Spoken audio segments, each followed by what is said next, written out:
Boa noite. Hoje vivenciamos nas relações de emprego e trabalho a figura da terceirização, tema dinâmico e bastante discutido nos congressos, seminários, meios judiciais, em especial trabalhista. Sobre esse assunto, conversaremos com a doutora Hermenegilda Leite Machado, ela que é juíza do trabalho na 13ª região no estado da Paraíba, e é com ela com quem vamos conversar hoje no programa Café com Leite. Está no ar o programa Café com Leite.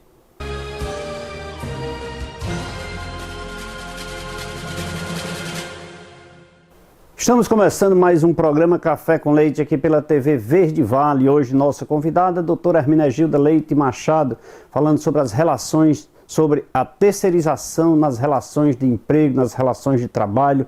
E eu gostaria de começar a agradecer a presença da doutora Hermenegilda mais uma vez aqui no programa Café com Leite e começar esse nosso bate-papo pedindo para que a senhora faça uma diferença, uma definição clara das relações de emprego, das relações de trabalho. Boa noite, Leite. Boa noite a todos, caros telespectadores. Agradeço o convite que me foi feito. Estou retornando aqui mais uma vez e espero dar minha contribuição aos cidadãos, esclarecendo conceitos da relação de trabalho, como esse que me agora foi perguntado. Bom, há uma diferença realmente entre relação de emprego e relação de trabalho. A relação de emprego é aquela em que há a subordinação que está prevista lá no artigo 3º da CLT, em que a pessoa trabalha de forma continuada, mediante uma prestação financeira, ele recebe um dinheiro, e que é uma subordinação. Ou seja, para que se configure uma relação de emprego, é preciso que haja o quê? A pessoalidade, a não eventualidade, a onerosidade e a subordinação, principalmente a subordinação.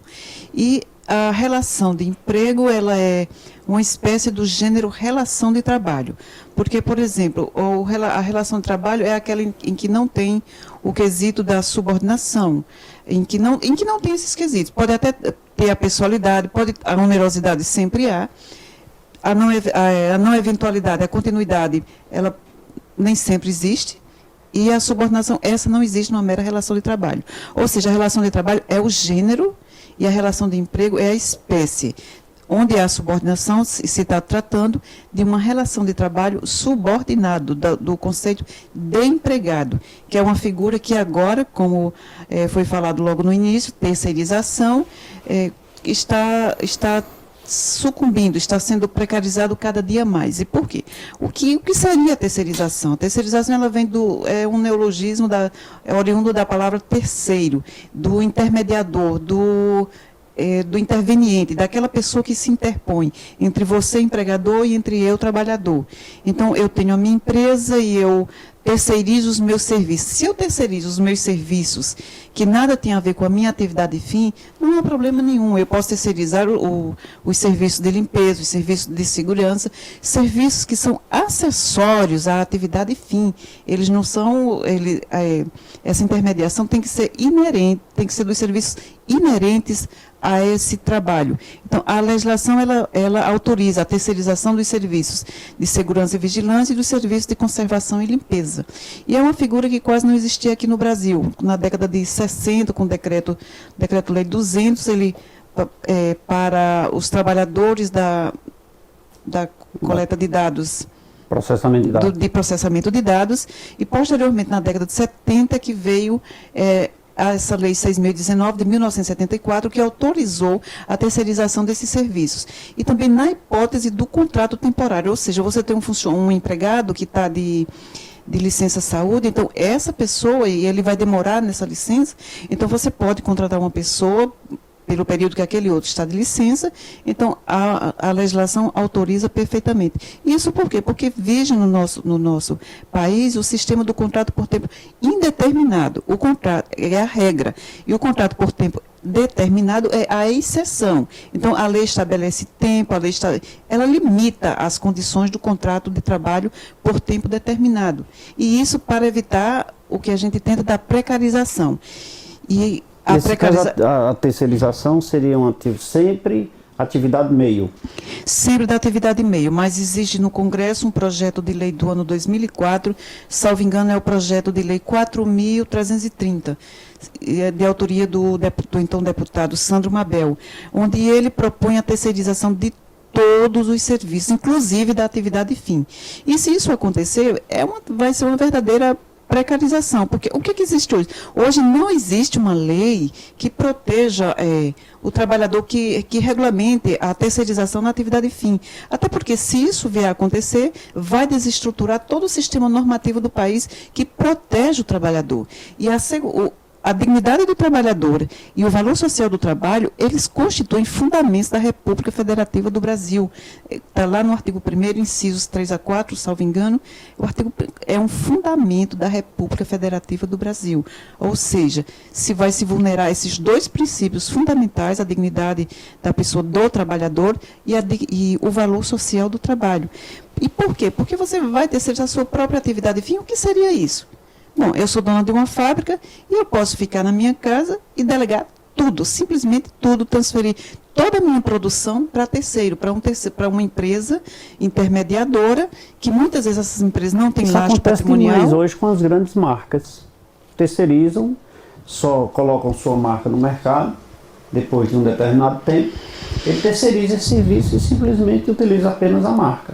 É isso, sim, é isso que realmente está acontecendo, mas que, por outro lado, a justiça está agindo, porque, bom, a justiça só age, o Poder Judiciário só age quando ela é provocada, ou seja, você está numa situação em que você presta uns serviços, digamos, para um banco, terceiriza todos os seus serviços, e ela entra dentro de uma grande loja de departamentos.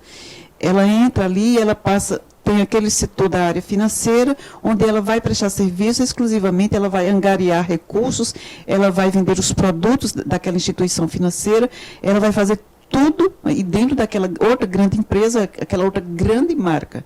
Então, mas o que é isso? Isso está sendo uma terceirização ilícita. Porque, como eu disse, não há legislação prevendo isso. O que há é o quê? O que houve uma construção jurisprudencial em que limita, em que colocou um limite a essa terceirização que não seja da atividade intermediária. Então, se você terceiriza, se a sua atividade fim, o que é que vai acontecer? Se a pessoa buscar na justiça, ela vai encontrar o respaldo da justiça, no sentido de que se a empresa... ela vai ser qualificada, ela vai ser enquadrada na categoria da atividade principal da empregadora que terceirizou o serviço. Por quê? Porque você pode ter dois empregados trabalhando para uma mesma empresa, um terceirizado ganhando um piso salarial e o outro fazendo o mesmo serviço, na mesma atividade fim, ganhando só o salário mínimo. E sem os demais benefícios que são dados na convenção coletiva daquela categoria da atividade fim da empresa. Eu queria até exemplificar aqui o seguinte, hoje existem alguns serviços bancários, já que você falou nas instituições financeiras, existem aquelas empresas que são, digamos assim, fazem uma intermediação entre o adquirente do empréstimo e a instituição financeira, ou seja, ele faz aquela parte burocrática. Ele entra entre o interessado e a instituição financeira. Eu vou naquele ambiente, naquela empresa, faço toda uma pilha de formulários, preencho, apresento meus documentos, aquela empresa encaminha para o banco e o banco faz o crédito na minha conta. Aquele trabalho lá é uma terceirização? Pode ser considerado? Mas só que em regra o que se tem visto na prática, no dia a dia, não é isso. O que tem visto aqui não é somente preencher formulários, é fazer análise de crédito mesmo, de propostas e se vender produtos. Porque hoje não está circunscrito somente ao empréstimo consignado. Mas ele faz essas operações, mas ele não empresta o dinheiro oficialmente. Ele apenas intermedia. Ele intermedia, ele se insere dentro do conceito da instituição financeira, da atividade fim. Porque qual é a minha atividade fim enquanto instituição financeira? Eu tenho que vender meus produtos. Eu tenho que estimular os empréstimos, eu tenho que fazer circular o dinheiro de uma outra forma onde eu tenho o meu lucro. Eu como instituição financeira. Então, o que eu faço muitas vezes? Eu lhe contrato, você é dono de uma outra grande empresa, você pode colocar ali, embora o Banco Central tenha suas resoluções que diz que você pode delegar algumas atividades. Mas o que eu entendo, como operadora da área trabalhista, ou do campo trabalhista, é que a regulamentação do Banco Central para as empresas, tudo bem, mas só que não pode ter reflexo nem refletir no campo trabalhista. Os direitos trabalhistas, eles têm que ser garantidos e não sucateados como estão sendo. No seu entendimento, há uma terceirização aí, o banco seria Há uma corresponsável. terceirização ilícita. Agora é preciso analisar caso a caso, porque não se pode também generalizar há situações em que fica restrito, às vezes, a enviar uma documentação, mas há situações outras em que há verdadeiras intermediações, onde ele está fazendo análise de crédito, onde ele está vendendo produtos, onde ele está prestando outros serviços de natureza eminentemente bancária e que foge ao objeto social da outra empresa pela qual ele foi contratado. Então, aí é uma terceirização da atividade fim da empresa e ela é ilícita. Um outro grande problema que se discute muito hoje é a transferência que algumas concessionárias de serviço público, porque na lei lá ela diz que ela pode terceirizar as atividades inerentes. Mas inerente não quer dizer que seja atividade fim. Porque se a empresa que presta esse tipo de serviço, a concessionária pública, o que acontece? Ela presta aquele serviço, mas ela ganhou aquilo ali através de uma licitação. Se ela terceirizar, ela vai estar terceirizando um serviço, ela vai estar fraudando também diretamente a lei, porque um serviço que ela ganhou através da licitação, e ela terceirizar sem nenhuma outra licitação, quer dizer, vem a descentralização já para ela através da licitação, e ela o faz sem a licitação. Então, ela não pode confundir o que é a atividade fim com a atividade inerente. A atividade inerente é aquela atividade ordinária, permanente, a consecução da atividade fim.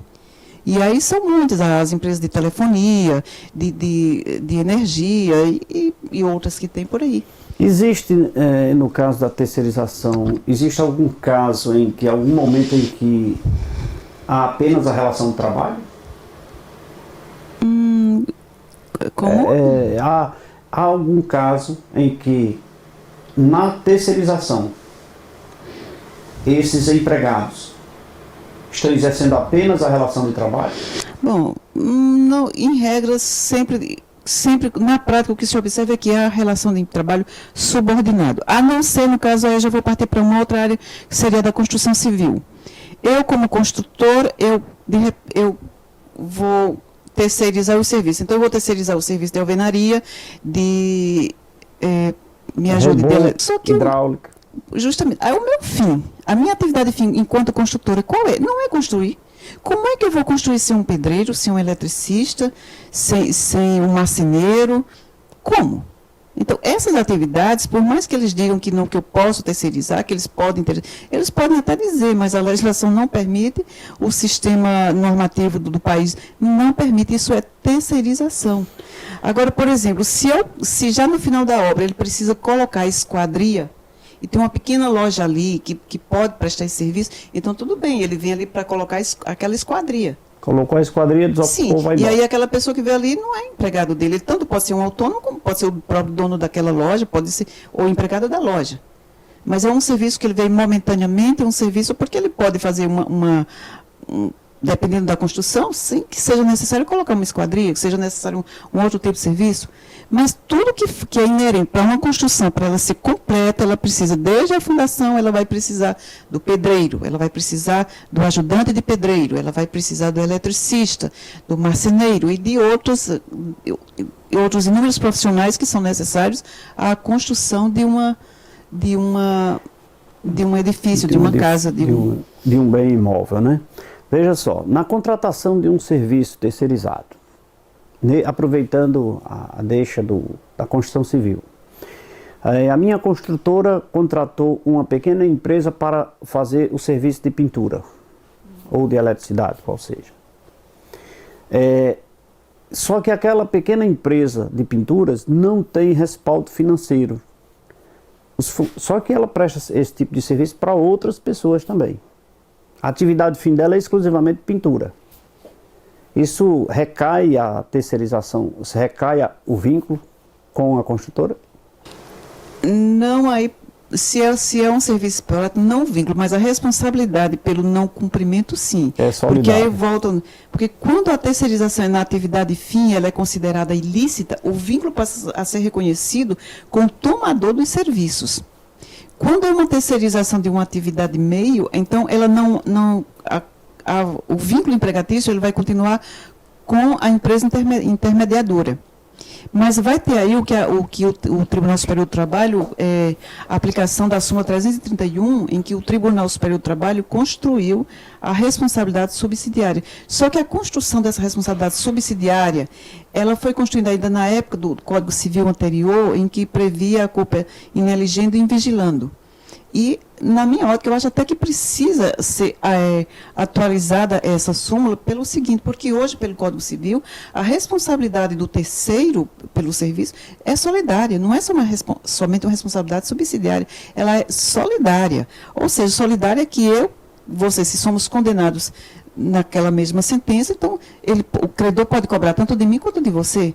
E na subsidiária a diferença é que, primeiro tem que cobrar de mim como devedora principal, depois vai cobrar, se não encontrar nenhum bem, se não me localizarem, não localizar nenhum bem para responder por aquela dívida, então depois eles vão atrás de você. Vai seguindo aquela cadeia. Essa é a diferença. Mas eu fugi um pouco da pergunta que foi se a pessoa responderia. Ela responde durante aquele lapso de tempo em que aquela pessoa prestou serviço para você, ela vai responder. Digamos, muitas vezes acontece isso... Solidariamente ou subsidiariamente? No momento ainda é subsidiariamente. Agora, é como eu estou dizendo, na minha ótica, eu acho que essa súmula do TST, ela precisa de uma atualização. Agora, nós estamos aguardando o pronunciamento do Supremo, porque existe uma decisão, uma ação civil pública que é oriunda de Minas Gerais. Eu não recordo exatamente no momento. A relatoria do ministro Luiz Fux, e o Supremo está para julgar esse processo a qualquer momento. E existe também esse projeto de lei que está no Congresso, que pode ser aprovado a qualquer momento, que há a corrente contra e a corrente a favor.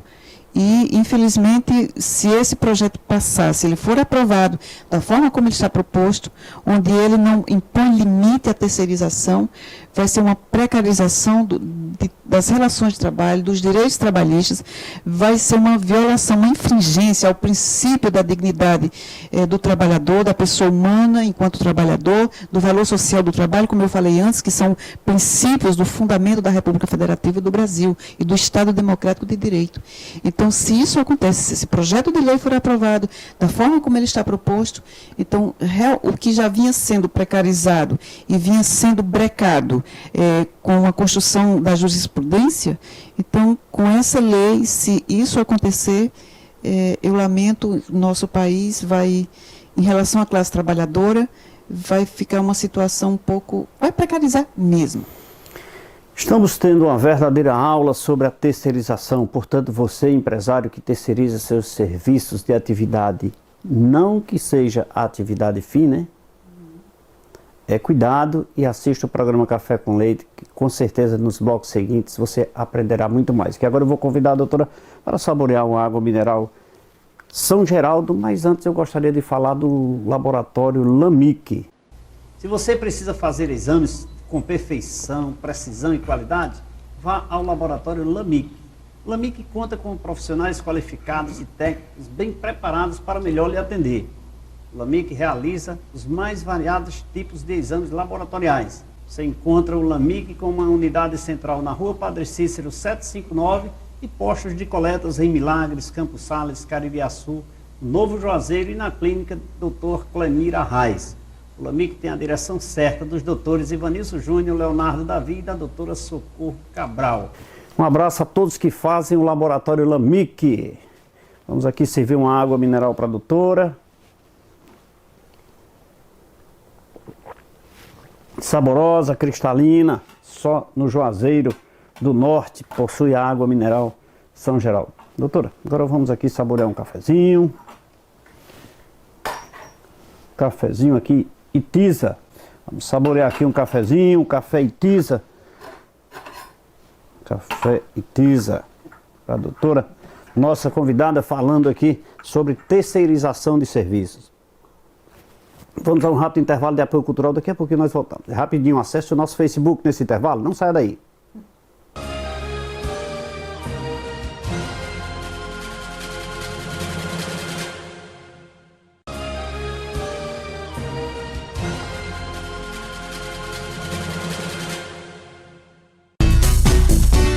Cerealista Tia Sheila, atacado e varejo. Há 14 anos atua no mercado cearense com produtos de alta qualidade: arroz, açúcar, óleo, sabão, café e muito mais. Na Cerealista Tia Sheila, a entrega é grátis. Compre à vista com descontos ou com prazo de 14 e 30 dias. Avenida Ailton Gomes, 1238, Pirajá, Juazeiro do Norte. Telefone 3511-3641.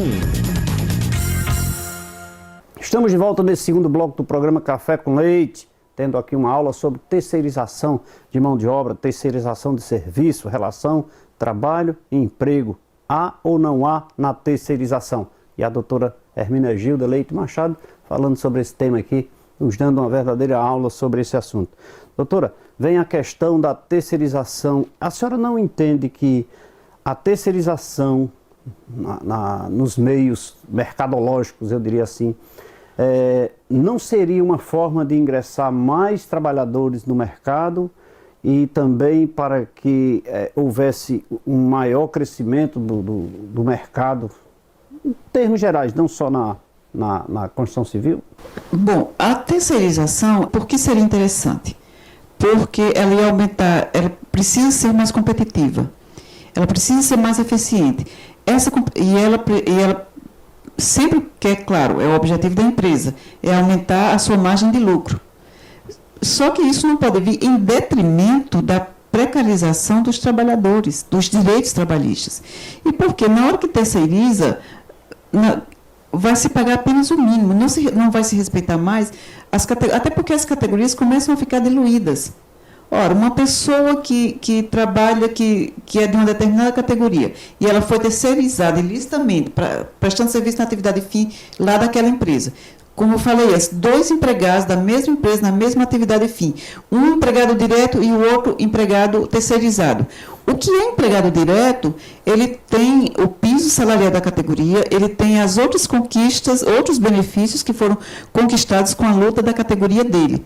E aquele que entrou como terceirizado, ele tem o salário mínimo e apenas o mínimo que a lei estabelece. E ele não tem mais nada, ele não tem mais nenhuma outra garantia. Aí você pergunta, mas isso não traria mais oportunidades de emprego? Não haveria mais gente empregada no mercado de trabalho? Não haveria mais essa garantia para os trabalhadores? Mas que garantia é essa, onde eu vou ter que trabalhar mais por menos? Que garantia é essa onde eu vou estar cada dia mais precarizado, onde eu vou ter menos garantias no emprego? Eu volto novamente para a construção civil. Quando você terceiriza, muitas vezes aquelas empresas, as terceirizadas, elas não têm condição de ter um meio ambiente de trabalho seguro. Porque o meio ambiente de trabalho também, ele está inserido nesse contexto. Na hora que eu estou delegando, que eu estou terceirizando o meu serviço, aquela prestadora de serviço, ela tem que tem que atender a todas as normas de segurança do trabalho. Então, muitas vezes, o que acontece? Como essas intermediadoras são empresas que não têm lastro econômico nem financeiro, quando ela é contratada, ela não se preocupa com isso. E é obrigação das empresas cuidarem do meio ambiente, da higiene e da segurança no trabalho, porque o Brasil, ele assinou muitas das normas da OIT, assegurando a garantia, a saúde dos trabalhadores. E o Brasil precisa cumprir essa meta. Mas essa meta não cumprir essas normas internacionais. Esse terceirizado, mesmo não exercendo a mesma atividade fim daquela empresa que o contratou, ela tem o seu sindicato e tem as suas normas. A empresa terceirizada? Sim. Aí é que vai uma grande diferença. Por exemplo, o sindicato dos professores, o sindicato dos bancários, são categorias aí definidas. Os terceirizados, porque está lá na proposta que eu falei, no projeto de lei 4.330. Então, eles podem até se sindicalizar pela atividade, não pela profissão. Então, se ele for aprovado esse projeto, o que vai acontecer? Vai ter o sindicato dos terceirizados. Então, tudo bem, você pode, de repente, ser um médico, mas aí você vai ficar lá na condição de terceirizado. Se você está na condição de terceirizado, você não pode postular os mesmos direitos de você enquanto médico estivesse na categoria de médico. Ou seja, há uma fragilidade do movimento da classe trabalhadora. Quando se terceiriza, se ele não tem condição de formar um sindicato pela profissão dele, porque aí sim eles teriam condição de lutar por melhores condições de trabalho, por melhores salários, pela saúde e medicina no trabalho, por outros benefícios. Mas se ele for sindicalizado pela profissão dele, isso vale pela força sindical, pela luta que eles poderiam ter. Na hora que você coloca todos na vala comum, não, sindicato dos terceirizados, aí você vai ter o médico, bancário, professor, todos terceirizado. Terceirizado, é. Fragiliza muito a atividade sindical. Então, a figura do terceirizado hoje não tem uma lei que o regulamente? Não há lei, foi como eu disse. Só a jurisprudência? Esse movimento começou na década de 60, com o decreto que eu já falei, aí de processamento de dados, depois veio uma outra lei, primeiro foi o decreto-lei, depois foi a lei 6.019, para os serviços de segurança e... Vigilância. Segurança e vigilância e conservação e limpeza. E o trabalho temporário. Fora isso, não há legislação. O que há é uma construção jurisprudencial, que hoje as decisões são todas guiadas pela súmula 331 do TST. Então, hoje só existe esse projeto de lei em tramitação? Como eu disse antes, existe o projeto de lei e também nós estamos aguardando a qualquer momento a decisão do Supremo Tribunal Federal, porque há uma ação oriunda lá de Minas Gerais, uma ação civil pública em que já está no Supremo para ser aprovada. E o que se sabe é que está havendo um lobby muito grande das empresas e não se sabe... A ausência de legislação sustentável provoca uma insegurança jurídica? A ausência... a omissão em si, a omissão continuada, ela fez com que surgisse a jurisprudência.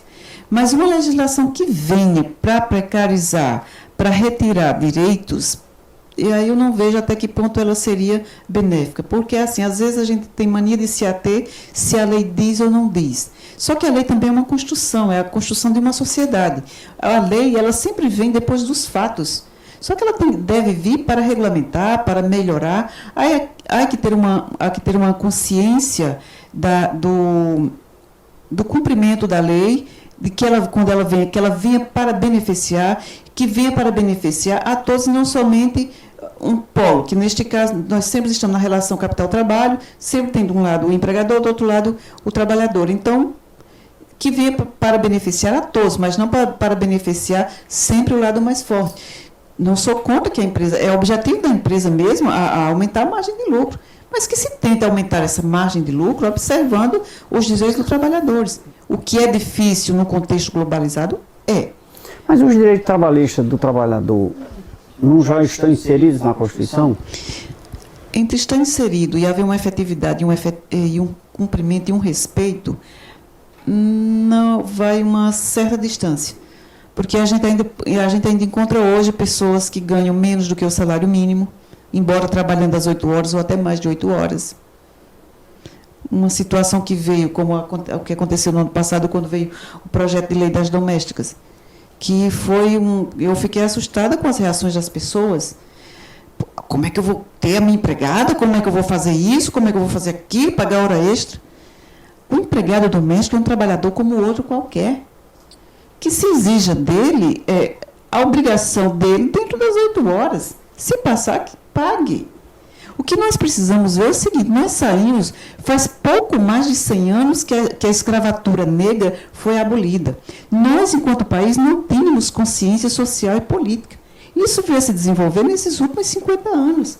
E por quê? Porque antes nós somos um país jovem, com 500 e poucos anos.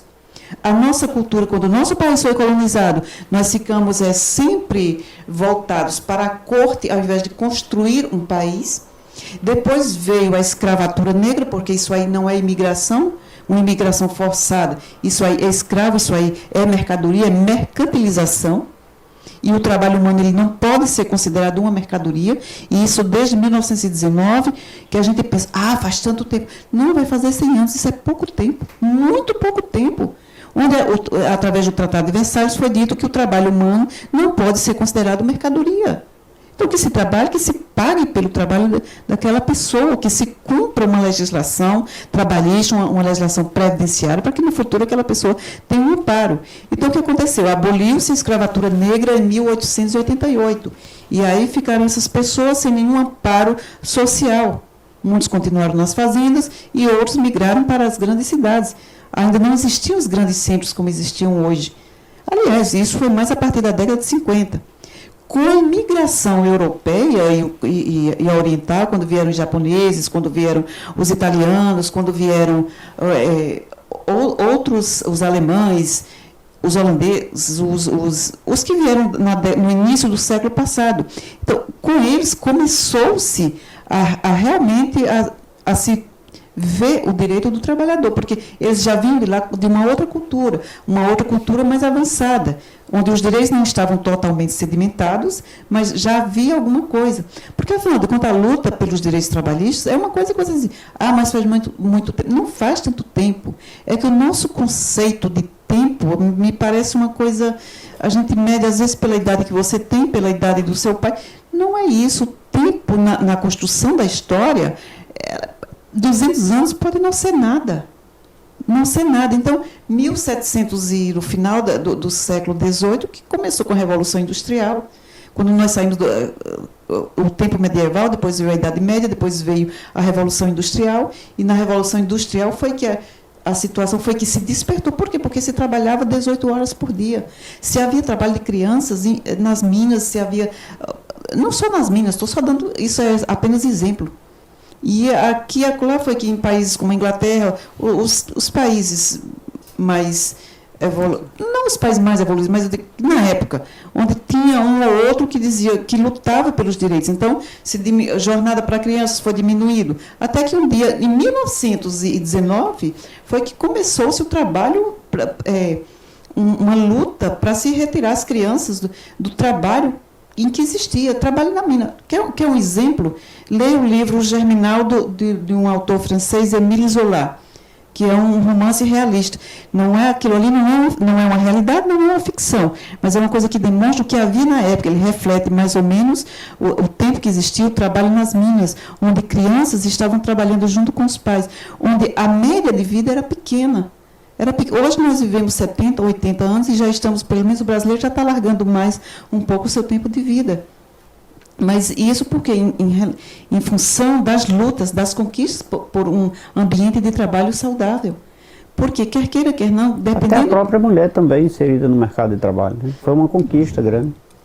Foi uma conquista grande, e agora, até um certo ponto, tem que ver como foi que essa mulher se inseriu no mercado de trabalho.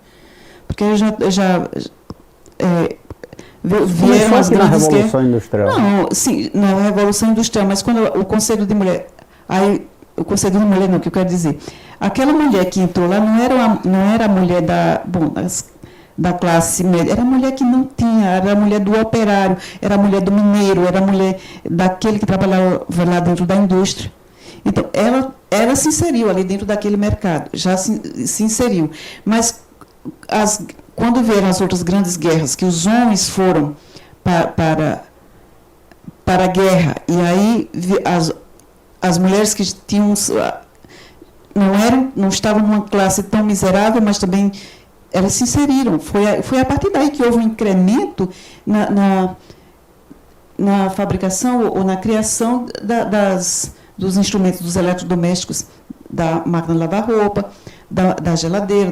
E por quê? Porque enquanto elas estavam na fábrica fazendo os serviços dos homens que estavam na guerra, quando chegava em casa precisava de máquinas, de instrumentos, de utensílios que facilitassem sua vida doméstica. Mas isso aí tem mais, como eu comecei a falar, do tempo da inserção da mulher no mercado de trabalho, que aquilo não era nem precarização ainda no século XVIII, no século XIX, das condições de trabalho, da total falta de segurança, da total falta de higiene, da total falta de direitos de toda a classe trabalhadora. Então, eu entrei nesse aspecto para dizer como os imigrantes chegaram aqui. Os imigrantes chegaram aqui já tendo essa noção de luta, e que foram aqui foi abafado. Isso foi mudando aqui a mentalidade na década no de Brasil. 20 é que começaram as primeiras leis do ferroviário, da Previdência. Na década de 30 veio. E a construção do direito do trabalho, se você perguntar, foi uma construção que veio da classe obreira para cima? Não. Foi, mais uma vez, foi uma imposição da era de Getúlio Vargas. Ele veio, ele importou o modelo da Europa e impôs aqui. Tem o seu lado bom e o seu lado ruim.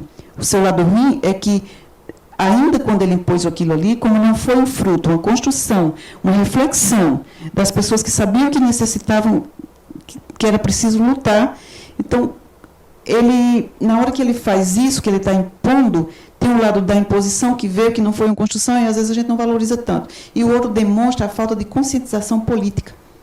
A falta de conscientização, porque enquanto povo, enquanto sociedade brasileira, quem somos nós? E a nossa responsabilidade? E a nossa construção, a responsabilidade pela construção de um mundo melhor. Porque eu, enquanto adolescente, enquanto estudante, eu estou como se diz, eu estou me construindo enquanto pessoa, a nível individual. Estou criando a minha consciência individual. Mas eu tenho também que despertar para a minha consciência coletiva, para a minha consciência social, para a minha responsabilidade enquanto profissional, enquanto pessoa, no mundo em que estou inserido, na comunidade em que estou inserida, e ver o que eu posso fazer para melhorar. Mostrar não é parte apenas integrante, né? olhar pelo meu umbigo. Hoje eu vejo assim, com muita tristeza, não sou contra o empreendedorismo, eu não sou contra isso, mas da forma como o empreendedorismo é mostrado, ele é mostrado como se diz assim, você é dono do seu próprio negócio e você pode tudo. Só que, primeiro, ainda que você seja empreendedor individual, você muitas vezes necessita de trabalhador. Então, se você teve a capacidade de ser um empreendedor individual, o seu contexto lhe favoreceu, você lutou e conseguiu, muitas pessoas não têm o mesmo contexto, a mesma sociedade, e enquanto você é empreendedor, você também é empregador. Então, não se pode estimular o empreendedorismo enquanto... A minha forma é empreendedor, eu estou olhando só para mim, eu não estou me vendo, não estou me inserindo dentro de um contexto. Eu preciso melhorar. Na hora que você dá emprego, você tem a sua responsabilidade enquanto empregador, você está pagando seus impostos, é uma carga muito alta? É. Mas dali também dá para você tirar. O que tem que se lutar para que não é uma total isenção de impostos, porque senão como a sociedade vai sobreviver? Estamos tendo aqui uma verdadeira aula sobre... Agora, no final, sobre empreendedorismo, você microempreendedor individual, faça uma reflexão sobre essa questão, que realmente é um custo muito alto, onde o governo lhe incentiva para que você possa exercer a sua atividade como microempreendedor, mas não te leva ao conhecimento as dimensões dos problemas que isso pode te causar. Eis aí um ponto de reflexão. Mas vamos aqui saborear mais uma água mineral São Geraldo, e é dela que eu quero falar agora. Agora vamos falar da água mineral e cajuína São Geraldo. Os produtos São Geraldo são fabricados no mais alto padrão de qualidade. Por isso não posso esquecer de falar para vocês que a água mineral e cajuína São Geraldo ganhou vários prêmios de reconhecimento pela sua qualidade. Esse precioso líquido faz parte das nossas vidas. Eu indico a água mineral e cajuína São Geraldo, porque essa é nossa, é da terra do Padre Cícero. Um abraço a todos que fazem o grupo Cajuína São Geraldo, Dona Tarsila, Tico de Souza, Júnior e todos aqueles que fazem o grupo São Geraldo. Mais uma vez, enquanto eu estou aqui preparando um cafezinho quente, um cafezinho Itiza, é dele que eu quero falar. Café Itiza, patrocina o programa Café com Leite. Puro, saudável e saboroso só existe um, o Café Itiza. Com ele, você faz como achar melhor, forte, leve ou encorpado. O café Itiza é produzido nos mais altos padrões de higiene e qualidade. Esse, todo vizinho diz, Itiza é o melhor café. Você encontra o café Itiza nos melhores supermercados da região. O café Itiza é produzido pela Torrefação Santana e Almeida Limitada. Café Itiza, um abraço a todos aqueles que fazem o café Itiza da cidade do Barro e região do Cariri. Agora servido delicioso café para a nossa convidada, a doutora Hermenegilda Leite, que está dando uma aula para a gente aqui sobre terceirização na Justiça do Trabalho. Vamos a um rápido intervalo de apoio cultural. Não esqueça de acessar o Facebook do programa Café com Leite e também a nossa página na internet, programacafécomleite.com.br. Daqui a pouquinho nós voltamos.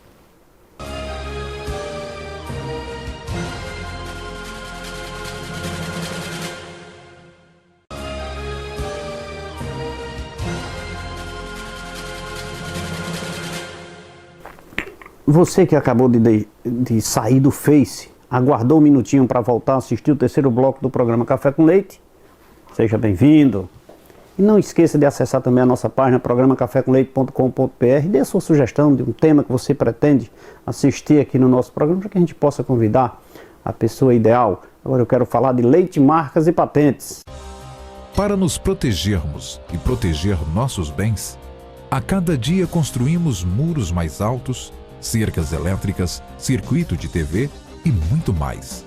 E o que fazer com o patrimônio que as cercas e os muros não protegem?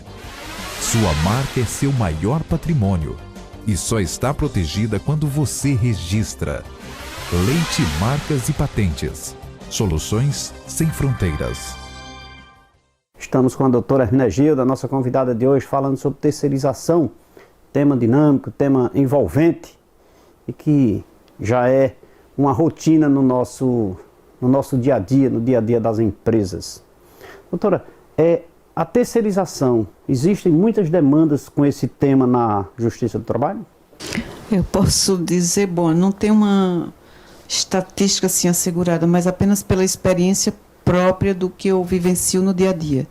Mas eu acredito que 70% das ações hoje na Justiça do Trabalho, pelo menos as que chegam à minha mesa, de trabalho terceirizado, e tanto na área envolvendo órgãos públicos quanto também órgãos privados. E lamentavelmente os órgãos públicos, quando é em relação à própria terceirização da atividade meio, porque aí o que está acontecendo? Se termina aqueles contratos, as empresas não vencem às vezes a contratação, a licitação seguinte, e aí vai aquela leva de empregados para fora. E aí, depois da decisão do Supremo, o TST adequou as suas jurisprudências, que é a súmula 331, para dizer que continuava, sim, a responsabilidade subsidiária, quando houver a culpa ineligendo e invigilando. Quer dizer, agora, em relação ao serviço público, não se reconhece.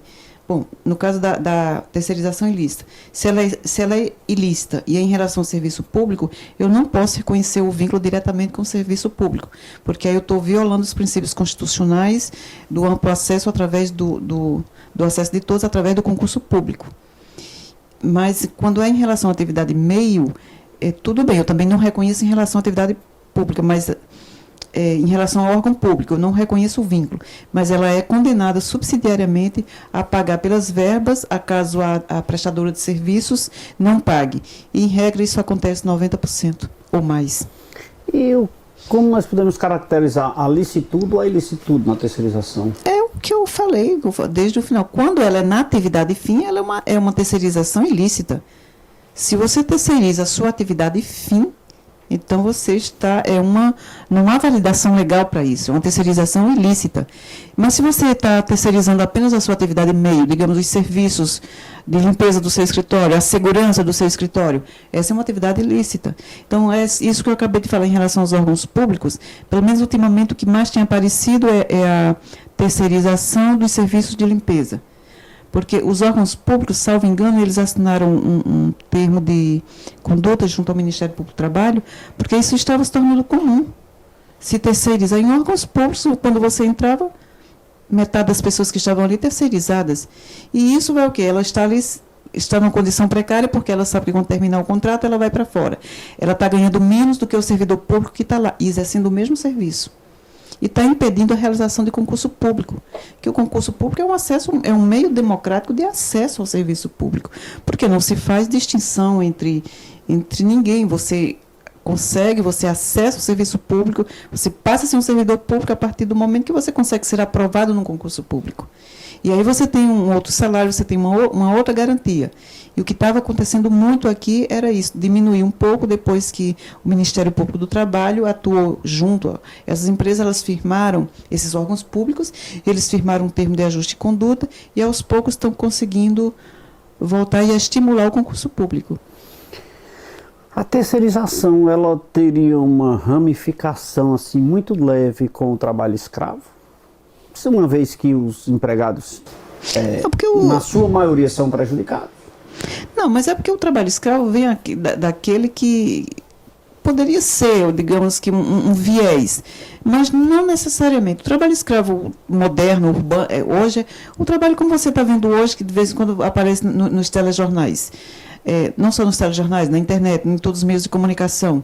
O que está acontecendo hoje com a imigração latina, a imigração dos nossos países vizinhos que estão vindo para o Brasil. Muitos exemplos, os bolivianos, os paraguaios, os peruanos, que estão trabalhando, vêm para cá através do chamado gato, como acontece aqui dentro do Brasil, dos que são deslocados de uma região para outra, para trabalhar nas grandes fazendas no interior do Pará e de outros estados do Norte, Nordeste, do Sudeste. Então, esse aliciamento de trabalhadores que vai trabalhar, no caso dos trabalhadores que vão trabalhar nas grandes fazendas, nas lavouras. Então, não tem alojamento, não tem condições sanitárias, não tem nada, e ainda tem que pagar pelo que come. E ele trabalha e está sempre devendo. E isso já não é nem precarização. Isso já transbordou para uma total ilegalidade, para uma exploração desumana do trabalhador. O mesmo está acontecendo com o pessoal que vem da Bolívia, o pessoal que vem do Peru, nas grandes confecções de São Paulo. E ninguém está se perguntando por que as roupas estão tão baratas. Esses trabalhadores estão vindo aliciados, os aliciadores, chamados de gato, retêm o seu passaporte, eles trabalham 18, 20 horas naquelas confecções, muitas vezes dentro da sua própria casa, com as condições, com um cabeamento que você olha assim, mas como pode?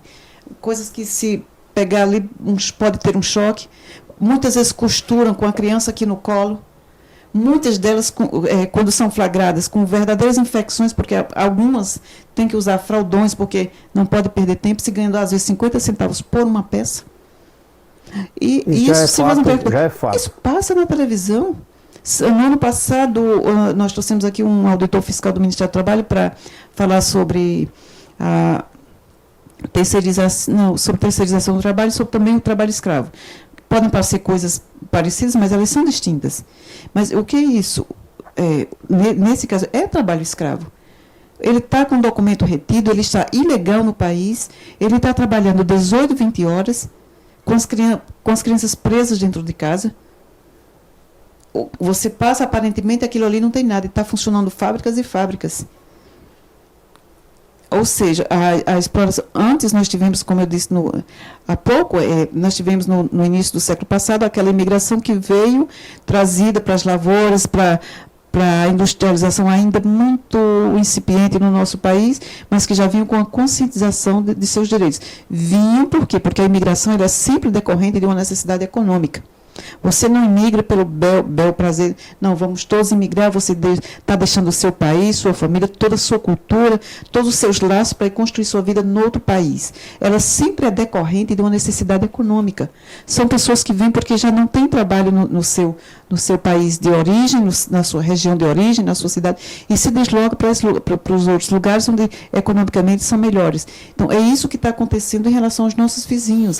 Eles estão vindo para cá estimulados porque o Brasil é um grande país, porque o Brasil está bem economicamente, e está aí o que está acontecendo. Os haitianos que estão vindo agora, o pessoal que sofreu com aquele terremoto, estão em todo o nosso país, lá pelo Acre, lá pelo norte, e conseguem chegar a São Paulo.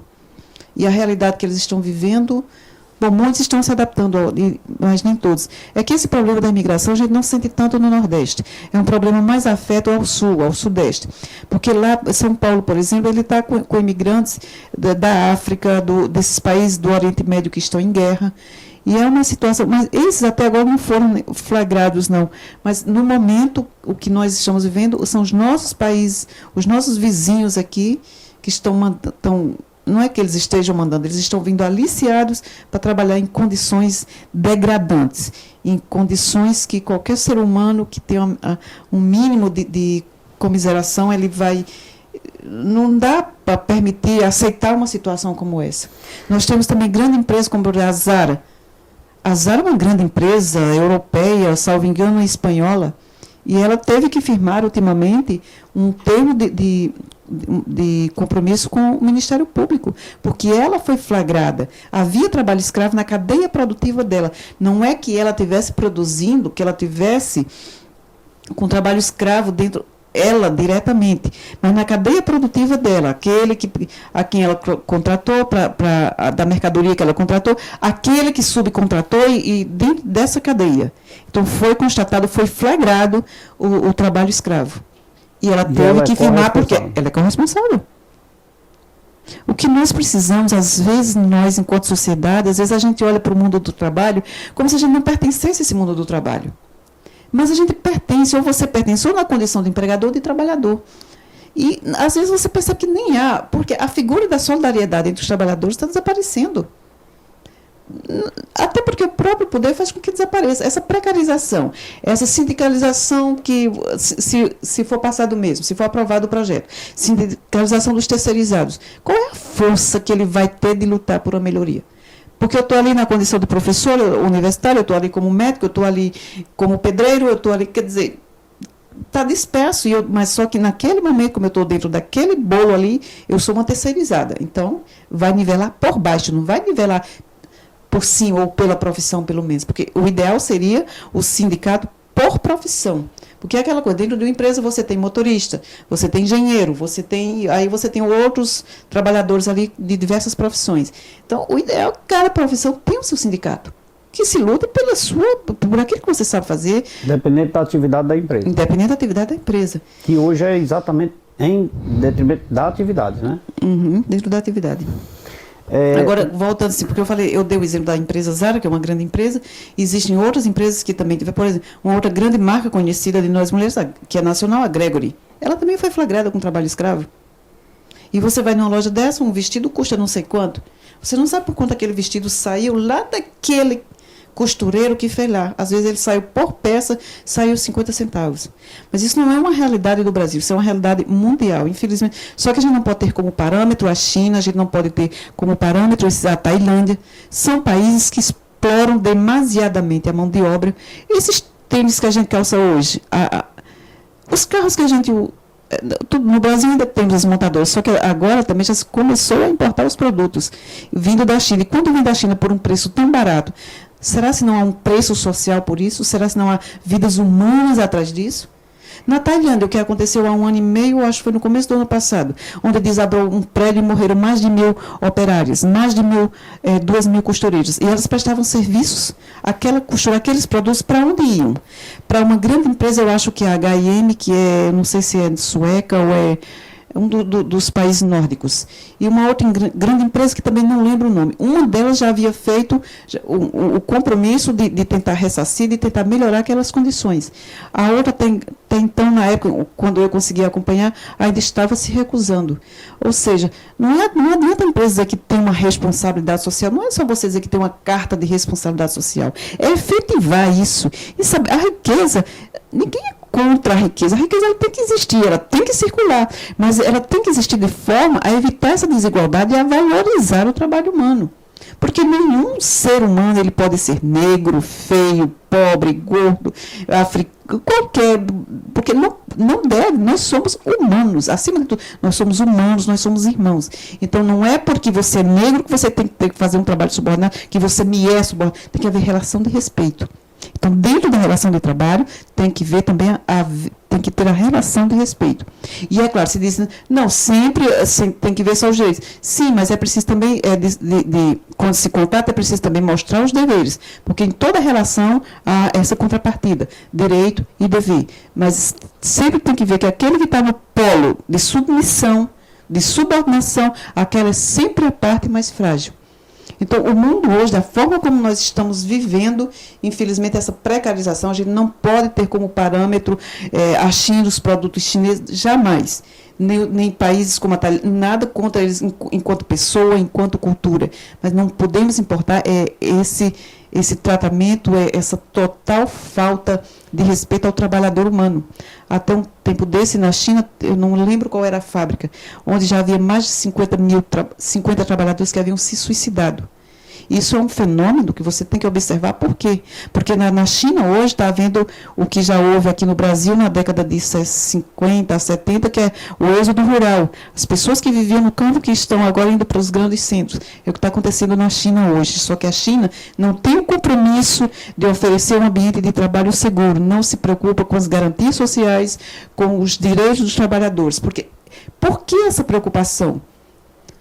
Porque é a geração anterior que me deixou um patrimônio que vou deixar para outra. Porque um dia vai chegar um ponto que eu vou me aposentar, vai chegar um ponto em que talvez eu já não seja útil para o trabalho, e quem vai me amparar? Eu vou viver na miséria? Nós vamos voltar para um estado de total ausência do Estado?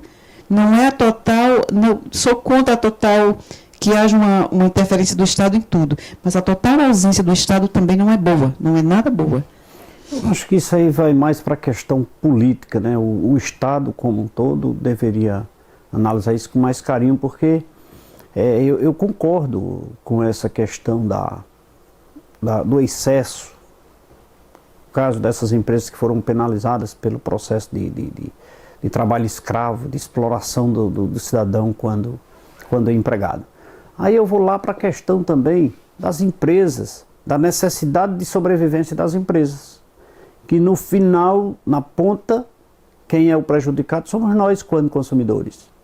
Porque não estou querendo extrair do trabalhador, pelo contrário, sou a favor da sindicalização, sou a favor da luta pelos seus direitos, mas sou a favor também do cumprimento das suas obrigações quando empregado.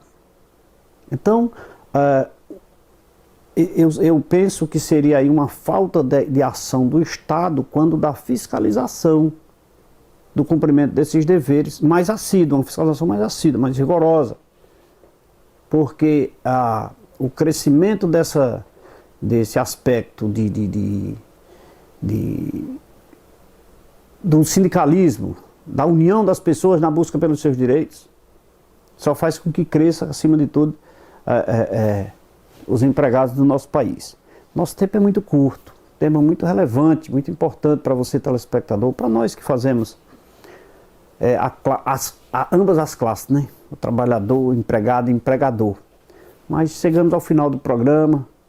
Quero agradecer à doutora Hermenegilda por esse momento oportuno que veio nos dar essa verdadeira aula sobre terceirização, e eu espero tê-la novamente no programa, sempre contribuindo e levando até você informações importantes como essa. Muito obrigado, doutora.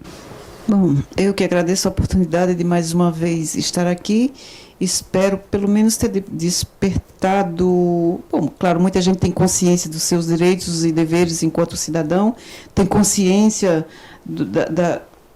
enquanto ser inserido num contexto social, tem a sua consciência individual, social e coletiva, mas há outras pessoas que infelizmente não têm esse conhecimento. Eu espero pelo menos ter despertado alguma coisa e que possa servir de reflexão e lutar e ver que estamos inseridos em um mundo em que o mundo do trabalho ele faz parte da nossa vida, estamos inseridos dentro dele. Enquanto médico, enquanto juiz, enquanto pedreiro, enquanto empregada doméstica, enquanto cuidador de idoso, enquanto babá, ou seja, todas as profissões. Chegamos ao final do programa, terça-feira estaremos de volta aqui na TV Verde Vale. Um abraço a todos e até lá.